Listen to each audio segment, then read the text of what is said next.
السلام علیکم ورحمۃ اللہ وبرکاتہ۔ پارہ نمبر 18، سورۃ المؤمنون، آیت نمبر 50، آیت نمبر 50۔ أعوذ بالله من الشيطان الرجيم اعوذ باللہ من الشیطان الرجیم۔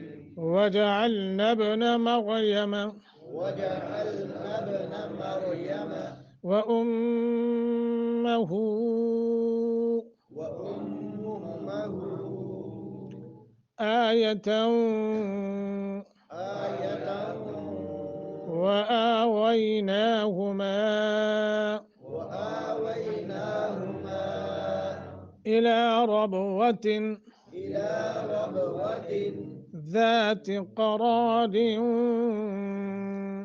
ذات قرار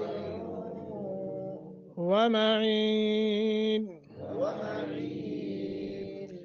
يا أيها الرسل يا أيها الرسل كلوا من الطيبات كلوا من الطيبات واعملوا صالحا واعملوا صالحا إني بما تعملون عليم إني بما تعملون عليم. وجعلنا ابن مريم وأمه آية وآويناهما إلى ربوة ذات قرار ومعين. يا أيها الرسل كلوا من الطيبات واعملوا صالحا إني بما تعملون عليم.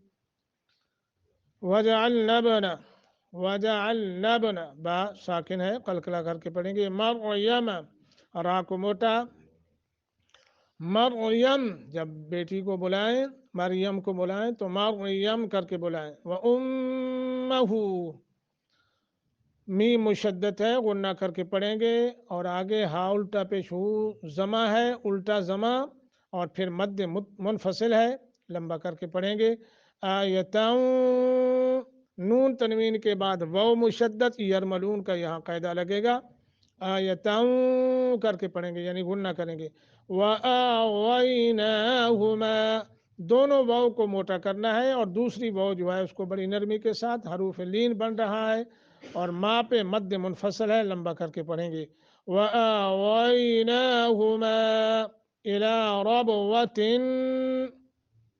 را موٹا با پہ قلقلہ کرنا ہے، تین یہاں اخفا ہوگا، نون ساکن کے نون تنوین کے بعد آگے دال ہے، ذات قرار دال ہے، ذات قرا قاف را موٹا، دوسرا را باریک ہے، غنہ کریں گے، ذات قرار ومعین، ایسے ومعین، عین پڑھیں گے تو چشمہ بنے گا، ورنہ عین کا معنی تو کوئی اور ہوتا ہے، حمزہ نہیں عین. یا ایہا الرسل، یا یہاں مد منفصل ہے، لمبا کر کے پڑھیں گے، الرسل را کو موٹا، کلو حروف مدہ بنتا ہے، اس کو ایک سیکنڈ کی مد کر کے پڑھیں گے، من الطیبات، من الطیبات، طیبات، طی نہیں ہوتا، طیبات، واعملوا عین، عین کی جگہ حمزہ نہیں پڑھنا، وَعْمَلُوا نہیں پڑھنا، چونکہ جب کسی حرف کی جگہ دوسرا حرف پڑھ دیا جائے تو لحن جلی غلطی ہو جاتی ہے، وَعْمَلُوا لو حروف مدہ ہے، صالحا صاد کو موٹا کھڑی زبر ہے، ایک الف کے برابر مد کریں گے، ہا رک جائیں تو یہ نون تنوین جو ہے اس کو ختم کر کے آگے جو الف ہے اس کو ساکن کر کے پڑھا جائے گا، صالحا کر کے پڑھیں گے، ملا کے پڑھیں گے تو بغیر اخفا کے اظہار کرتے ہوئے، اور ہا کے اوپر جو دو زبریں ہیں ان کو نون تنوین کہتے ہیں، وہی پڑھی جائیں گی. وَاعْمَلُوا صَالِحًا إِنِّي ایسے کر کے. انی نون مشدد ہے وہ نہ کریں گے، اور نی حروف مدہ ایک الف کے برابر مد. بما تعملون، بما تعملون، عین علیم عین ہے. وجعلنا اور ہم نے بنایا ابن مریم عیسیٰ ابن مریم کو علیہ السلام، وامہ اور اس کی ماں کو آیتن عظیم نشانی، وآویناہما اور ہم لے آئے ان دونوں کو الی ربوتن ایک بلند جگہ کی طرف، ذات قرار ومعین جو سکون آرام اور جاری چشمے والی تھی. کل بھی میں نے بتایا تھا ذات معنی والی، قرار معنی سکون آرام، معین معنی چشمہ، یعنی سکون آرام اور جاری چشمے والی جگہ پر.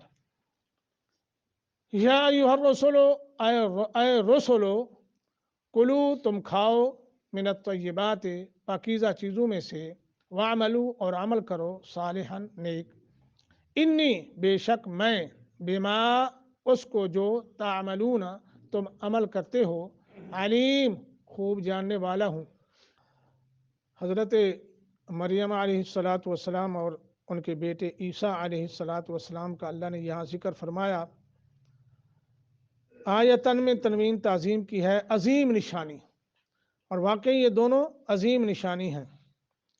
اللہ نے یوں نہیں فرمایا کہ ہم نے ابن مریم کو نشانی بنایا، نہ ہی فرمایا ہے کہ ابن اپنا عیسیٰ علیہ الصلاۃ والسلام کو ہم نے کیا نشانی بنایا، بلکہ فرمایا ابن مریم اور اس کی ماں دونوں کو ہم نے کیا بنایا، بڑی عظیم نشانی. کیوں؟ اس لیے کہ عیسیٰ بن مریم کو اللہ نے بغیر باپ کے پیدا فرمایا، اور اللہ فرما سکتا ہے، کر سکتا ہے، ٹھیک ہے، بغیر باپ کے. کیوں کر سکتا ہے نا؟ حضرت آدم علیہ الصلاۃ والسلام کو اللہ نے بغیر باپ اور بغیر ماں کے پیدا فرمایا. عیسیٰ علیہ الصلاۃ والسلام کی ماں تو ہے نا. آدم علیہ الصلاۃ والسلام کو اللہ نے بغیر ماں باپ کے بنایا، اور حضرت عیسیٰ علیہ الصلاۃ والسلام کو اللہ نے ماں سے پیدا فرمایا بغیر باپ کے، اور حضرت حوا کو اللہ نے کس سے؟ بغیر ماں کے، آدم علیہ الصلاۃ والسلام کے. ہاں جی، تو یہ اللہ کی قدرت اور نشانی ہے سمجھنے کے لیے، عظیم نشانی. تو یہ ہے مختصر بات کہ یہ اللہ نے اس لیے فرمایا کہ دیکھو یہ وہ اللہ ہے جو بغیر ماں باپ کے بھی پیدا کر سکتا ہے، بغیر باپ کے بھی پیدا کر سکتا ہے، بغیر ماں کے بھی پیدا کر سکتا ہے. یہ اس کی قدرت ہے، کوئی سمجھنا چاہے. اور پھر یہاں ایک نقطہ ہے کہ اللہ نے ابن مریم فرمایا. کیوں؟ کہ جو یہ کہنے والے کہ عیسیٰ علیہ الصلاۃ والسلام کیا ہیں؟ خدا ہیں، خدا ہے، ان کی نفی کرنے کے لیے کہ ایک آدمی ہے وہ جو ایک عورت سے پیدا ہوا، جو پیدا ہونے والا ہوتا ہے وہ خدا کیسے ہو سکتا ہے، وہ اللہ کیسے ہو سکتا ہے؟ تو اس لیے ان کی نفی کر دی کہ وہ تو ابن مریم ہیں، وہ تو میرا پیدا کرتا ہے، ان کو تم خدا جو ہے کیوں بنا رہے ہو؟ وہ نہیں بن سکتے. ایک تو یہ ہو گیا. وَآوَيْنَاهُمَا إِلَىٰ رَبْوَةٍ ذَاتِ قَرَارٍ وَمَعِينٍ. تو اس سے جو ہے مفسرین نے وہ چشمہ لکھا ہے، اختلاف تو ضرور ہے لیکن زیادہ یہی بات سمجھ آتی ہے کہ جب مریم علیہ الصلاۃ والسلام کو درد ذیل شروع ہوا تو وہ کھجور کے نیچے اللہ نے ان کو وہاں آئی، اور خروج کے نیچے آپ نے فرمایا جو اوپر جو سوکھے جو کھجوری ہے نا، کھجور ہے درخت ہے، اس کو ہلاؤ، تازہ بہترین کھجوریں گریں گی، اور سوکھی ہوئی کھجور سے ہیں، یعنی وہ سوکھی کھجور، تنے اس کے وہ پتے بھی سوکھ چکے ہیں. اللہ نے فرمایا اس کا ہلاؤ، ہاتھ لگانا تمہارا کام ہے، اور اس کھجور سے تازہ کھجوراں گرا دینا اللہ کا کام ہے. یہ عظیم نشانی نہیں ہے؟ اور پھر فرمایا پاؤں ہلاؤ، اپنی ایڑیوں کو زمین پہ رگڑو، چشمہ جاری ہو جائے گا. ہاں جی، یہ وہ چشمہ ہے تقریباً میں جی وہ میں وہی ادھر آ رہا ہوں نا جی، ابھی تھوڑا صبر کر لو نا. تو اس میں جو ہے نا مفسرین کا اختلاف ہے. بعض کہتے ہیں کہ وہ اس وقت کا جو تھا نا، وہ کیا نام ہے اس کا،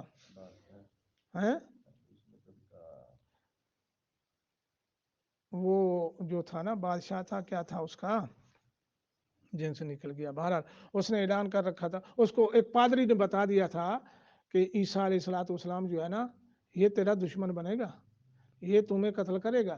تو وہ بچپن ہی سے وہ دشمن ہو گیا. تو حضرت مریم علیہ السلام انہوں نے عیسیٰ علیہ السلام کو لے کے نا وہ مصر چلے گئی، اور جب تک وہ زندہ رہا تب تک وہ وہاں رہی، اس کے بعد وہاں آ گئی. ٹھیک ہے نا جی. تو اللہ نے حفاظت فرمانی تھی، وہ حفاظت فرمائی. تو بہرحال یہ ساری اللہ کی عظیم قدرت کی نشانی ہیں، کوئی جاننا چاہے پہچاننا چاہے تو.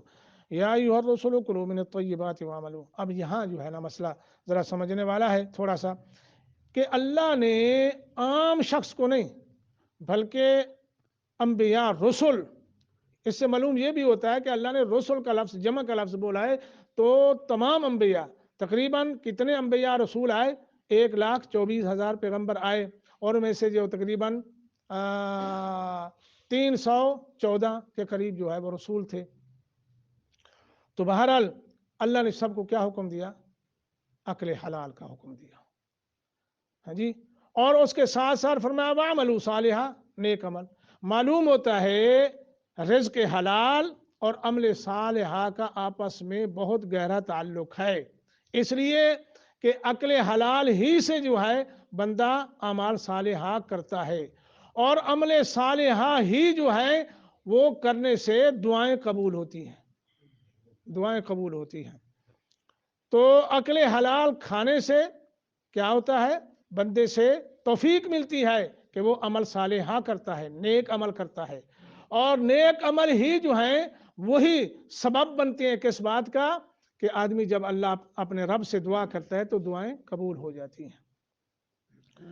رزق حلال کے متعلق تو یوں تک یہاں تک آتا ہے کہ ہمارے نبی علیہ الصلوۃ والسلام نے بھی بہترین جو رزق حلال ہے وہ ہاتھ سے کمایا ہوا ہے، اپنا حلال کمایا. اچھا، اس میں پیچھے ہم نے پڑھا تھا سورۃ بقرہ میں، یہاں انہوں نے نہیں لکھا، بہرحال ہم نے پڑھا ہے کہ ایک ہے رزق حلال، وہ ہو جو اس کا جو ذریعہ آمدنی ہے نا، ذریعہ کمائی، وہ بھی حلال ہو، اور استعمال کرنے والی چیزیں جو ہیں وہ بھی حلال اور طیب ہوں.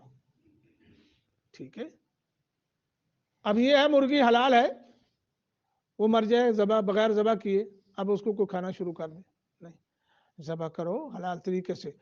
تو آمدنی کے جو ذرائع ہیں وہ بالکل عمدہ اور طیب ہوں اور حلال ہوں، اس میں ڈنڈی پٹی کا چکر نہ ہو، جھوٹ کا چکر نہ ہو، ملاوٹ، رشوت، سود خوری، ہاں جی، ان تمام چیزوں سے کیا ہو؟ پاک ہو. تو یہ وہ رزق حلال ہے. ہمارے نبی علیہ الصلوۃ والسلام نے مکے والوں کی بکریاں چرائیں کہ نہیں چرائیں؟ اللہ اکبر. داؤد علیہ الصلوۃ والسلام کے متعلق آتا ہے انہوں نے اپنے ہاتھ سے کمائی کر کے رزق حلال جو ہے وہ کمایا. وہ کیا کام کرتے تھے؟ درخان تھے، ہاں جی، نجار. ٹھیک ہے. ہاں، وہ حلال کمائی. اور اسی طرح ایک حدیث میں بھی آتا ہے نبی علیہ الصلوۃ والسلام نے فرمایا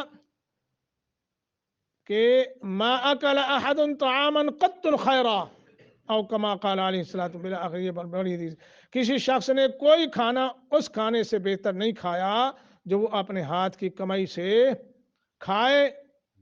اور اللہ کے نبی داؤد علیہ السلام کو متعلق فرمایا وہ بھی اپنے ہاتھ سے کمائی کرتے تھے. اور حضرت زکریا علیہ الصلوۃ والسلام کے متعلق آتا ہے وہ بھی کیا کرتے تھے؟ ہاں، یہ تھے وہ داؤد علیہ السلام نجار نہیں تھے، حضرت زکریا تھے نجار، یہ درخانوں کا کام کرتے تھے. انہوں نے بھی ہاتھ سے کمائی کی. حضرت داؤد علیہ السلام کو اللہ نے وہ جو لوہے کا زیرہ بنایا کرتے تھے وہ ہاتھ سے، وہ تھے. اور اسی طرح نبی علیہ الصلوۃ والسلام نے بھی مزدوری کری، بکریاں چرائیں. ہاں جی. تو لہذا اس میں سے ایک مسئلہ ثابت ہو رہا ہے، جو کسی کے ذہن میں ہے تو بتا دو ورنہ میں بتاؤں. اسی ایسے ایک مسئلہ نکل رہا ہے.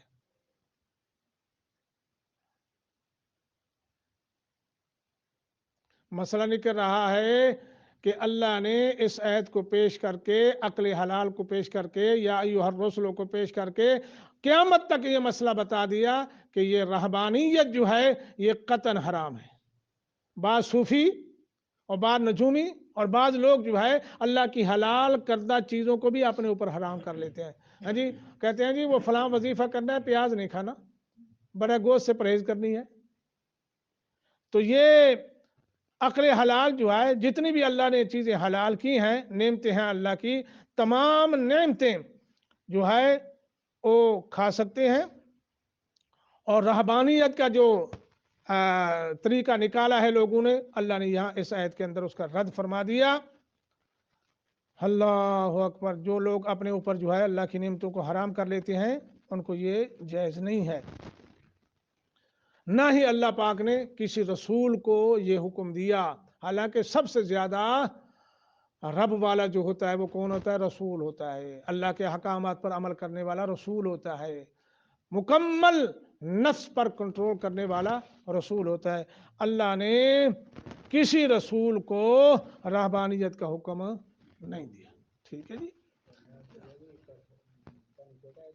رسول ہیں، ان کو حکم دیا جا رہا ہے من الطیبات ہاں کھاؤ، اگر نور ہوتے تو پھر تو نہیں نہ کھانے کا۔ ہاں یہ تو پھر ہے نا جی، یہ بالکل صحیح بات ہے۔ یہ بھی ہے کہ پیغمبر جو ہوتا ہے وہ انسان ہوتا ہے، وہ کھاتا بھی ہے، پیتا بھی ہے، چلتا بھی ہے، پھرتا بھی ہے، اٹھتا بیٹھتا، دیکھتا سنتا، سب کچھ ہوتا ہے۔ ہاں جی، نور اگر جیسا کہ بھائیوں نے بتا دیا کہ نور من نور اللہ، اللہ کے نور میں سے، حالانکہ اللہ کے نور میں سے کوئی نہیں چیز، کوئی ذاتی نور سے نہیں، اور اللہ کا جز کوئی نہیں ہے۔ ہاں یہ ملائکہ جو ہے یہ نور ہے، ملائکہ کھانے سے پاک، پینے سے پاک، جاگنے سے، سونے سے، سب سے پاک، اور بیویوں سے پاک، بچوں سے پاک، جاگنے سے منہ سے نکل گیا، جاگتے تو ہیں۔ تو بہرحال نور نہ کھاتا ہے نہ پیتا ہے، اس لیے معلوم یہ بھی ہو گیا ایسے کہ جو پیغمبر ہوتا ہے وہ کیا ہوتا ہے؟ بشر ہوتا ہے، انسان ہوتا ہے۔ انی بما تعملون علیم۔ اللہ اکبر۔ اس میں حلال کھانے اور عمل صالح پر جزا کا وعدہ ہے کہ جو آدمی عقل حلال کھائے گا اور نیک عمل کرے گا، اللہ پاک کا اس کے ساتھ وعدہ ہے، اللہ اس کی کیا کرے گا؟ اس کو جزا عطا فرمائے گا۔ جزا کیا ہے؟ دنیا میں بھی اچھا بدلہ، اور آخرت میں اللہ اس کے جنت عطا فرمائے گا۔ ظاہر بات ہے کہ ایک آدمی ایمان میں عقل حلال اور پھر کیا نام ہے عمل صالحہ کرتا ہے، اپنے اللہ کے لیے کرتا ہے، تو پھر اللہ اس کو سزا ہی بہترین، اپنا بدلہ بھی بہترین دیں گے۔ ہاں اس کے خلاف اگر کوئی عقل حلال کا بندوبست نہیں کرتا، اہتمام نہیں کرتا، ملاوٹ کرتا ہے، حلال حرام کی کوئی تمیز نہیں کرتا، رشوت خوری، سود خوری، ملاوٹ، جھوٹ بول کے سودا بیچنا لینا، ٹھیک ہے نا، یہ سب اس میں آتے ہیں۔